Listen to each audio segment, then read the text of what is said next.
السلام عليكم، ازيكم عاملين ايه؟ يا رب تكونوا بخير. وصفة النهاردة من الوصفات السهلة البسيطة اللذيذة. تقريبا مفيش اسبوع بيعدي غير ممكن ان احنا نفكر فيها او نعملها ك... كغدا او كعشاء. من الوصفات كمان اللي كل الناس بتحبها، خفيفة وسهلة ومكوناتها بسيطة. بس النهاردة هنعملها بطريقة جديدة هتعجب الكل سواء الكبير أو الصغير. بس النهاردة بصوا بقى كده معانا شوية خضار كده بألوانهم الحلوة دي.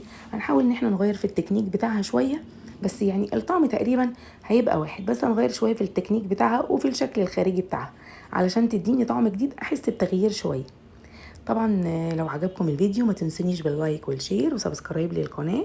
ولو اول مرة تشوفوني، انا سهى. وتعالوا كده نحضر مع بعض ونشوف مكونات الطبخة بتاعتنا الحلوة السهلة بتاعت النهاردة دي ايه، بعد طبعا الخضار اللي قدامنا ده. هنا يا جماعة أنا معايا كيلو لحمة مفرومة، تقريبا 80% لحم وال20% فيها نسبة دسم شوية. عودين بقدونس كده محترمين مفرومين صغير قوي. معايا طبق مليان خضار، بصل، طماطم، فلفل حار، فلفل رومي. آه ومعايا ميه البصل والتفل بقى اللي هو بتاع البصل، او اللي هي البصل بعد ما بشرناها فصلنا الميه عن القشر او عن التفل بتاعها. ملح وفلفل بابريكا، كبابه صيني. النهارده يا جماعه هنعمل كفته مشويه في الفرن بطعم هايل جدا، صدقوني هتعجب الكبير والصغير. بس اهم حاجه وانتي بتوضبيها كده وانتي بتعمليها، ادعكي كده كل حاجه في اللحمه حلوه جدا جدا جدا، وهتطلع طعمها هايل. بصوا بقى، هنحط كده يعني على طرف المعلقه الصغيره بتاعه الشاي بيكنج باودر، مش هنزود الكميه علشان ما يغيرش طعم اللحمه وتحسي ان طعم اللحمه فيه اختلاف.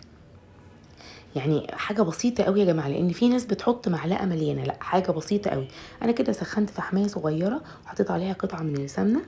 السمنه كمان يا جماعه بتدي يعني بتطلع دخان اكتر وبتدي طعم احسن من الزيت، دي فكره يعني. وطبعا كل واحد براحته. طبعا انا جبت الطاسه بتاعتي هنا، حطيت فيها قطعه سمنه بلدي صغيره، واحط مع حوالي معلقتين 3 زيت بس كده. واستنى عليهم بقى لغايه ما الطاسه بتاعتي تسخن قوي قوي، وهنزل بالخضار بتاعي، بالبصل والطماطم والفلفل الرومي والفلفل الحار. طبعا براحتك بقى، عايزه تزودي الكميه او تقللي الكميه حسب يعني حسب مقدار اللحمه او حسب الصينيه اللي انت هتحضريها. بصي بقى، انا عايزه اقولك ان التشويحه بتاعه الخضار دي هنحط طيب هنقول الاول ان احنا هنحط ملح وفلفل وبابريكا، مش هنزود اي بهارات او اي حاجه تاني.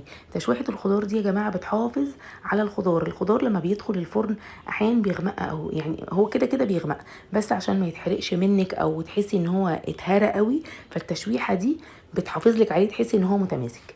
هنا هنجيب بوله ونحط فيها الميه، يعني هي كان فيها ميه البصل، احط معلقه صلصه، معلقتين صويا صوص، واحط ملح وفلفل. هنا خلاص بعد ما الفحمية بقى كده يعني خلاص خدت الواجب بتاعها مع اللحمة، اديتها كده دعكة تاني كده محترمة. وهنحضر بقى الصينية بتاعتنا. جبت كده الاسياخ بتاعت الشيش طاووق، وهبدأ بقى كده يعني احط ايدي كده او احط اللحمة في التتبيلة دي، وابدأ بقى اصبع الكفتة بتاعتي. بصوا يا جماعة، انا اخدت السمنة والزيت اللي هم مطرح الخضار، انا صفيت الخضار في طبق، واخدت السمنة والزيت اللي كانوا موجودين حطيتهم على التتبيلة بتاعت اللحمة. طبعا الخضار السمنه والزيت بقى فيهم كده تحسي ان هو طعم الخضار او ريحه الخضار شويه، فطبعا هيدي لحمه طعم هايل برضو. وابدا بقى اصبع الكفته بتاعتي زي ما انتوا شايفين. براحتك بقى، الحجم ده يرجع لك والكميه برضو ترجع لك. طبعا يا جماعه الاكل على قد ما هو يعني ليه تكنيك كده خاص، بيبقى نفس برضو. وانتي بتعملي الاكل بتاعك او بتعملي الاكل لاولادك، اعملي الاكل بحب، صدقيني الحاجه هتطلع حلوه. بصي بقى، انا طبعا حولت كده هنا اللحمه اللي كانت قدامي لكويرات علشان تسهل عليا الموضوع، يعني ايه ابدا اعملها بسرعه يعني، او ايه اخد كل كوره. وحاولت ان انا اخلي يعني كل كوره قد التانية على قد ما اقدر.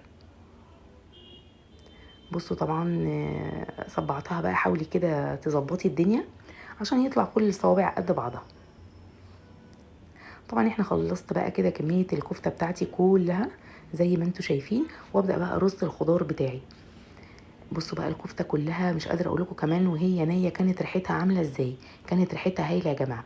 بصوا بقى الخضار بتاعي هو يعني نص سوا، وفي نفس الوقت لما اجي اطلع مش حاسه ان الخضار بتاعي مهري او محروق مثلا من الفرن لما تدخل، ودرجه الحراره بتاعه الفرن مثلا تلسعهولي او احس ان هو يعني محروق مني.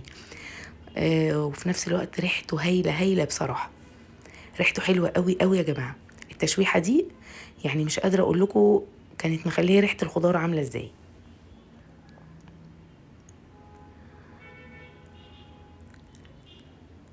بصراحه كانت الصينيه كمان شكلها هايل وكان عاجبني قوي.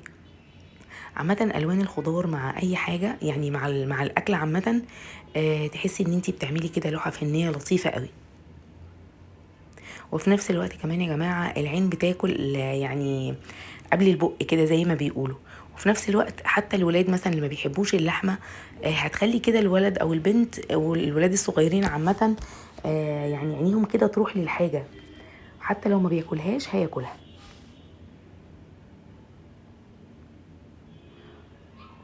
وعايزه اقول لكم كمان ان الخضار بقى هيستوي كمان مع ميه اللحمه، يعني اللحمه طبعا لما تنزل ميتها الخضار بقى هيستوي وياخد كمان من نسبه الدسم اللي هي في اللحمه، فهيبقى طعمه هايل قوي قوي بعد ما يستوي.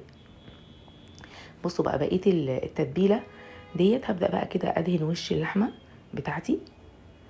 بصوا انتوا هتلاحظوا كده ان التتبيله دي بقت خفيفه خفيفه طبعا من السمنه والزيت اللي انا اخدتهم بتاع اللي انا شوحت فيهم الخضار.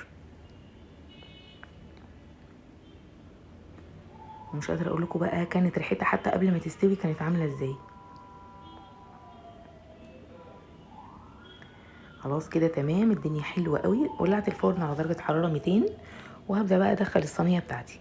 بصوا بقى الصينيه بتاعتي بعد ما خرجت كان ريحتها تحفه تحفه ومنزله صوص كده هايل. عملت بقى شويه طحينه كده جنبها. عايزه تعملي سلطه قوطه مكرونه بطاطس اللي يريحك كله اعملي. ويا ريت الفيديو يكون عجبكم وبألف هنا وشفا.